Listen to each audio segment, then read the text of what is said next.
ముఖ్యమంత్రి నారా చంద్రబాబు నాయుడు సూచనలతో healthy wealthy happy నినాదంతో అంతర్జాతీయ పర్యాటక గమ్యస్థానంగా ఆంధ్రప్రదేశ్ను తీర్చిదిద్దేందుకు కృషి చేస్తున్నామని రాష్ట్ర పర్యాటక సాంస్కృతిక సినిమాటోగ్రఫీ శాఖల మంత్రి కందుల దుర్గేష్ వెల్లడించారు. స్థానిక హుకుంపేటలో ఉన్న కందుల దుర్గేష్ క్యాంపు కార్యాలయంలో శనివారం జరిగిన మీడియా సమావేశంలో ఆయన మాట్లాడుతూ 2047కి వికసిత భారత్గా దేశాన్ని చేయాలని ప్రధాని మోదీ ఆలోచన అయితే 2047 నాటికి ఏపీని స్వర్ణాంధ్రగా తీర్చిదిద్దాలన్నది ముఖ్యమంత్రి చంద్రబాబు నాయుడు ఆలోచన అని తెలిపారు. సీఎం నారా చంద్రబాబు దృష్టికి ఉప ముఖ్యమంత్రి పవన్ కళ్యాణ్ నాయకత్వంలో పర్యాటక రంగాన్ని రాష్ట్ర ఆర్థిక వృద్ధికి వెన్నెముకగా మారుస్తున్నామని దుర్గేష్ తెలిపారు.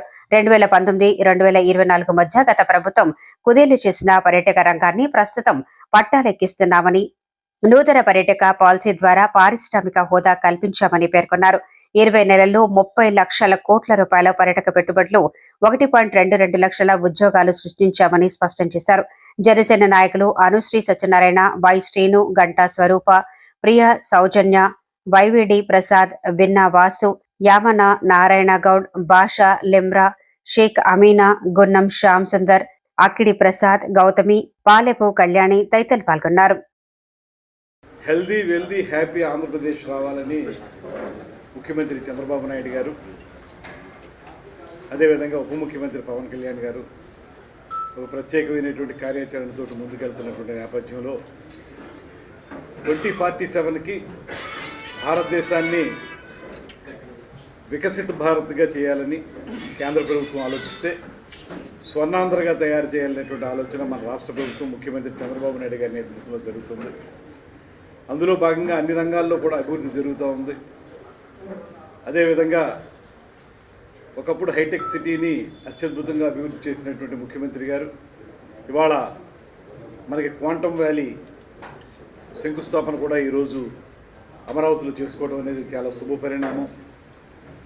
అదేవిధంగా పర్యాటక రంగానికి వచ్చేటప్పటికి కూడా ఈ మధ్యకాలంలో చేపట్టినటువంటి అనేక అభివృద్ధి కార్యక్రమాలు అవన్నీ కూడా ఇవాళ రాష్ట్రాన్ని 2019-24 వరకు వైఎస్ఆర్ కాంగ్రెస్ ప్రభుత్వం పర్యాటక రంగంలో చేసినటువంటి భ్రష్టత్వాన్ని నివారించి నెమ్మదిగా మళ్ళీ పట్టాలెక్కిస్తున్నటువంటి శుభ సందర్భాన్ని ఈ సందర్భంగా గుర్తు చేస్తూ ఇవాళ 2024-29కి గాను ఒక పర్యాటక పాలసీని తీసుకురావడం మాత్రమే కాకుండా ఇండస్ట్రీ స్టేటస్ అనేది టూరిజంకి ఇవ్వడం అనేటువంటి కార్యక్రమం, అదేవిధంగా పబ్లిక్ ప్రైవేట్ పార్ట్నర్షిప్ విధానంలో అనేక మంది పెట్టుబడిదారులను ఆకర్షించి ఇవాళ రాష్ట్రంలో టాప్ బ్రాండెడ్ హోటల్స్ని కానీ రిసార్ట్స్ని కానీ పెట్టుబడులు పెట్టడానికి తీసుకురావటం, తాజ్ కానీ, మైరా కానీ, అట్మాస్ఫియర్ 4 కానీ, మ్యారియట్ కానీ, హయత్ కానీ ఇలాంటి పెద్ద పెద్ద బ్రాండ్స్ ఏవైతే ఉన్నాయో ఇవన్నీ కూడా